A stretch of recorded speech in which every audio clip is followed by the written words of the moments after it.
has never been a more important time to move in a vegan direction.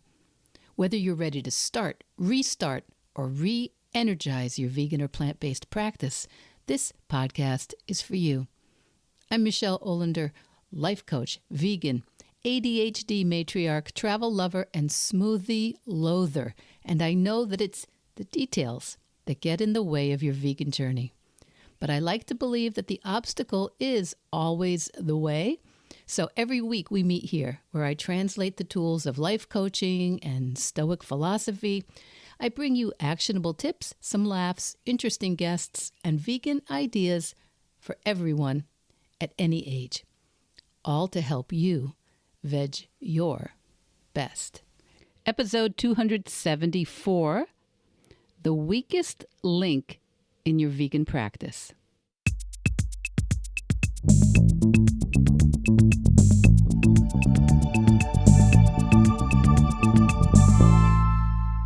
Hey kids, it's Michele. Welcome back. Welcome back to Veg Your Best. You know, if you're listening to this episode when it drops, it's December. We have a couple December grandbabies in the family, so December is even more fun than ever here at Team Veg Your Best. And maybe you also have a lot going on in December. Maybe you've caught yourself trying to do everything. And maybe you're spending this time with me in the car, headed to a family gathering. Maybe you're walking the dog between airport runs. Maybe you're commuting.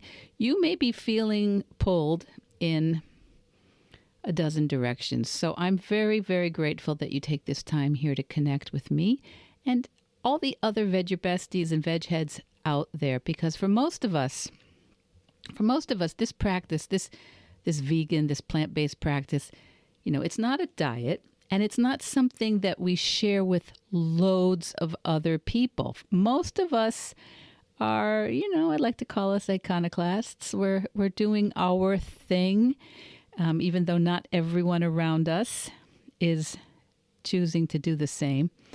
And I think also for most of us, it is a form of self-development and a way of interacting with this world and learning what we can do to try and show up with humility and compassion and respect and feel good about our choices. And of course, that's not one and done. I think a plant-based or a vegan practice or any way that you veg your best by becoming more aware of where the things we consume come from and how they get to us. I think it's just part of lifelong learning that offers so many rewards to us, no matter where you start, no matter when you start. And it even offers rewards when it's a little or even a lot challenging, So even when we don't feel like we're catching on as well or as quickly as we think we should, or when the people we love don't seem to be catching on as quickly as we think they should. So today we're talking about that idea, a concept that can, I think, illuminate your plant-based practice, yes, but also any other goal you have. Just having an awareness of this concept, this mental model that we're going to talk about. And, we talk about loads of mental models here every week or so, ideas that cast a little light on how we human here on Earth.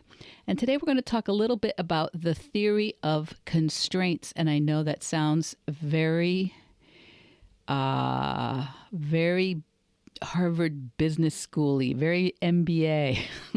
But the theory of constraints, or TOC, it's a systems idea from Eli Goldratt. And it's more or less taking that old adage that a chain is only as strong as its weakest link and applying it to the world of business and systems and project management. And, the simple version is at any given time, any system, every system, including your plant-based practice, has a primary constraint, a bottleneck in one place that is limiting your progress. And if you fix everything except for that bottleneck, that constraint, nothing really improves. But if you fix the bottleneck, everything improves. Now, so people love to fix the easy parts. For sure, I do. I love to optimize what's already working. I love gadgets. I love organizing the fridge and reading the books and, doing the research, while the actual bottleneck is very often untouched. So a classic example in the world of manufacturing, which might help you visualize it and see where it could be in your life. You picture a car company and you've got the many departments in the car company. You have a stamping department, you have the welding department, you have the painting department, the assembly line, the final inspection line. And each department, each station is a step in the process of building a car. Now, if the paint shop can paint 100 cars a day, but the stamping department can create 300 and welding can handle 250 and the assembly line can handle 200 and the inspection can handle 220, what's the output of the whole factory per day? It's not the 300, the 250, or even the 200. It's the 100 cars a day in the paint shop. If they can only paint 100 cars a day, that's it.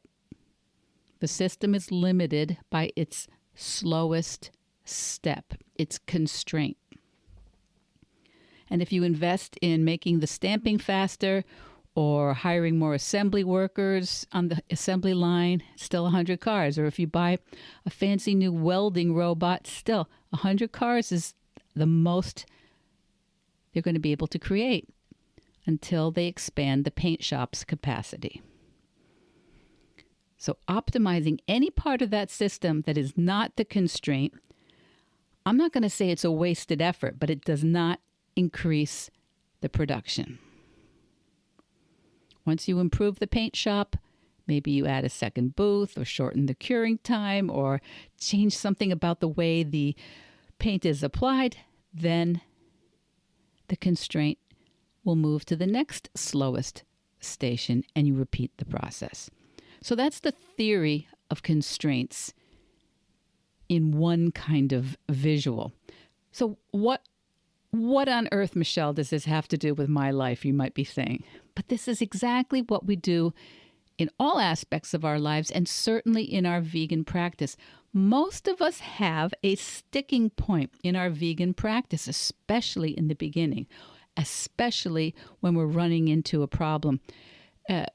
We have a weakest link because our vegan practice is made up of a whole cascade of decisions and choices and ideas and actions. So many of us will be spending time speeding up parts of our practice that aren't really a problem. Maybe we're buying cookbooks or we're downloading recipes online, or we're watching documentaries. Maybe we're reorganizing our pantries or buying a bunch of new plant-based meat products from Liverpool when we've been on vacation. Okay. I don't know if you saw my Instagram on that.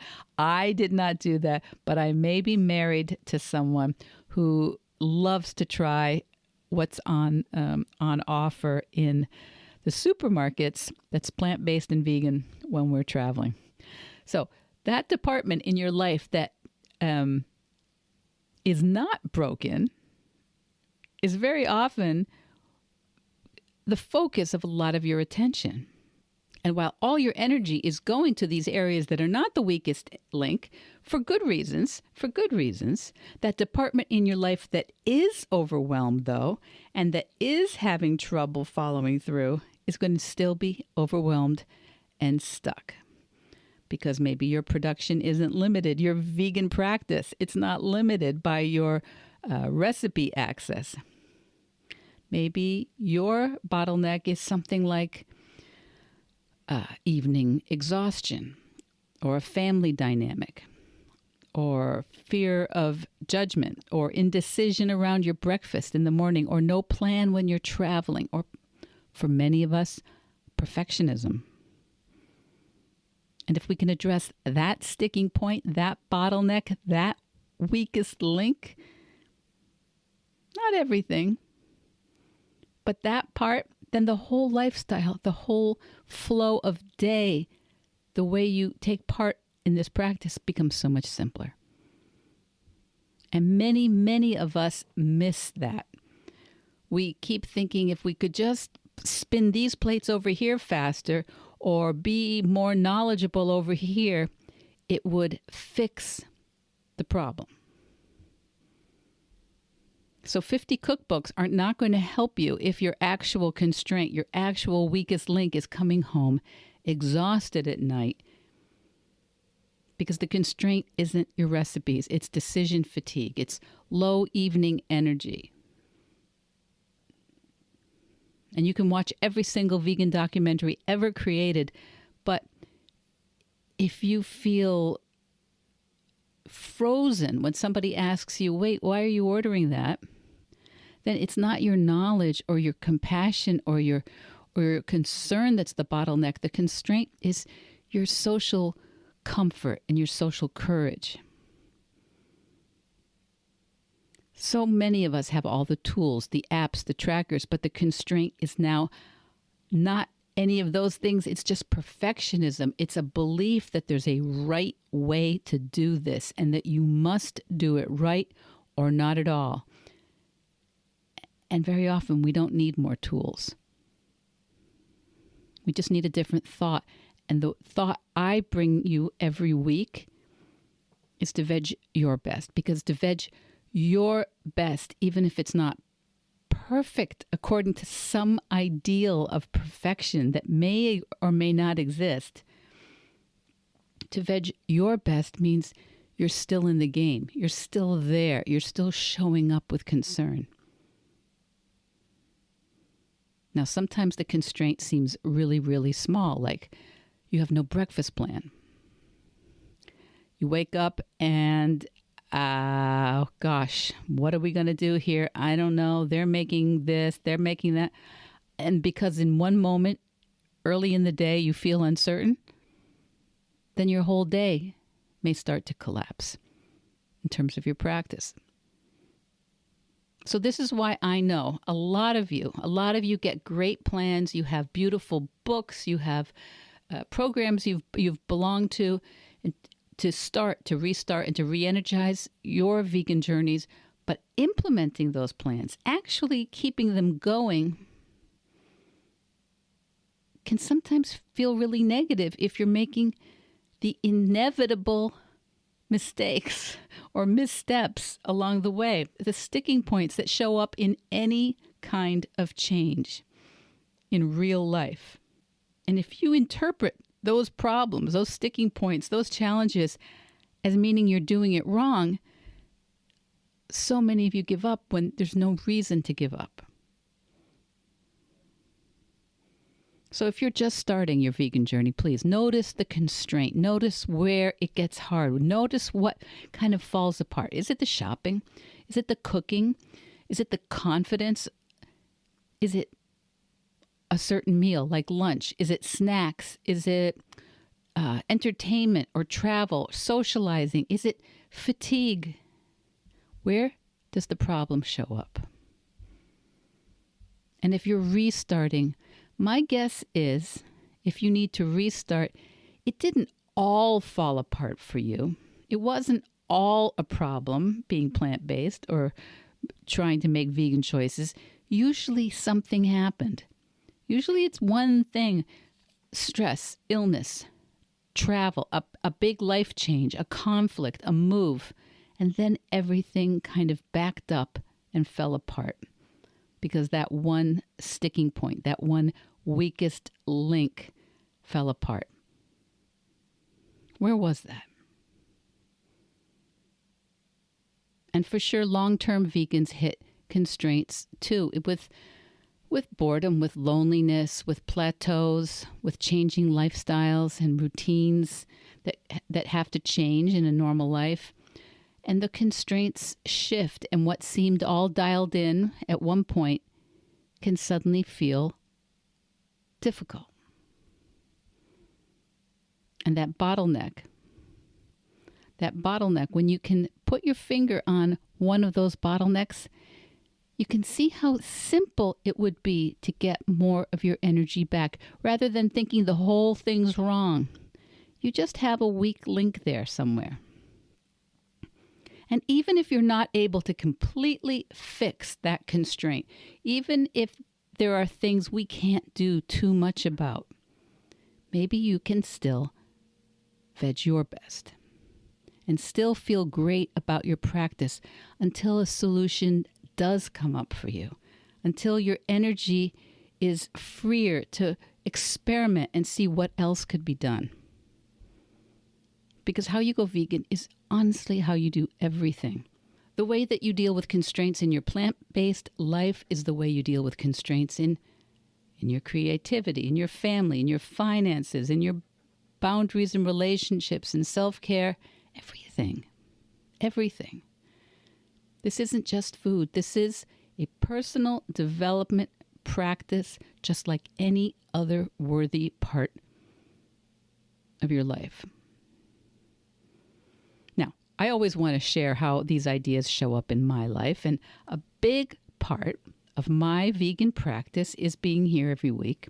It's sharing this podcast every week to try to encourage anyone who might have thought that they weren't ever able to go vegan. For sure, everyone's heard my story by now here, or go back in the archives.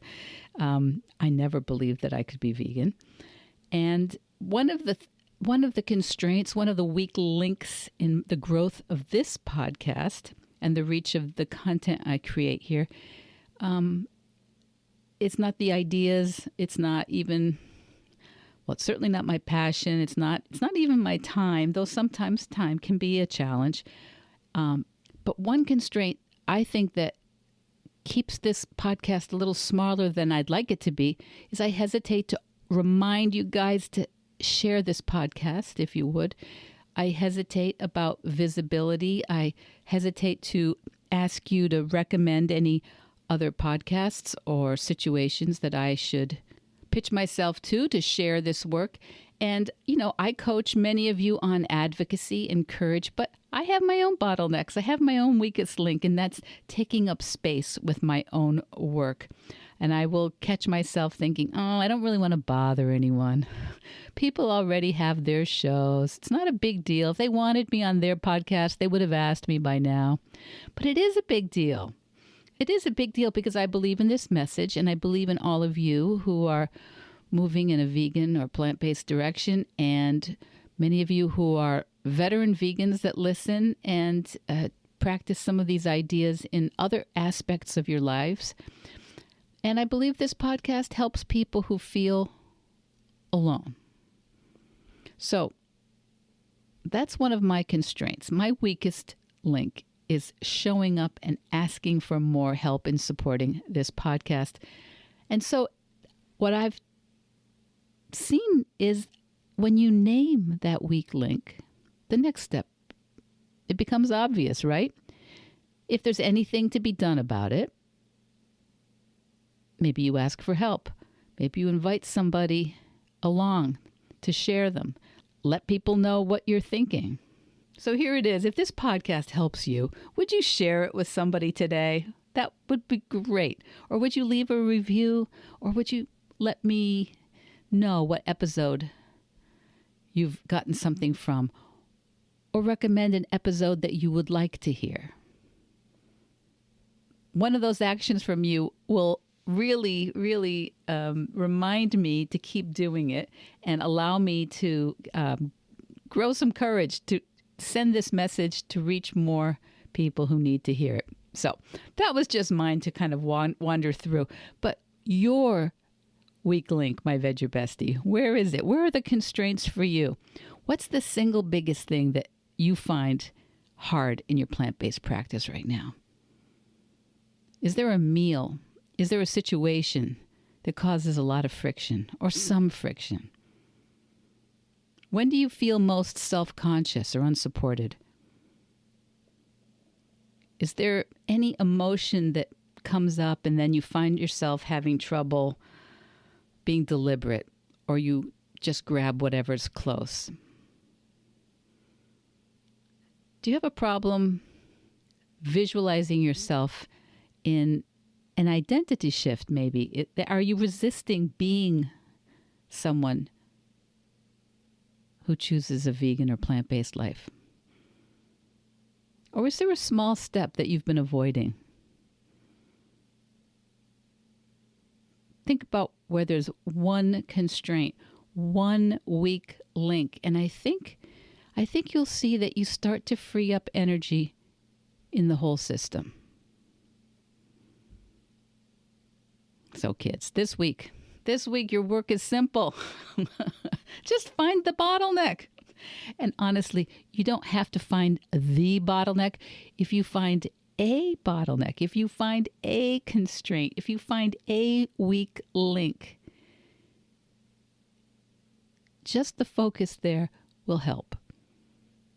And if you find 30 things, you don't need to rate them or rank them. Just choose one. And you're going to start to see that when you acknowledge the right constraint, the other things get easier.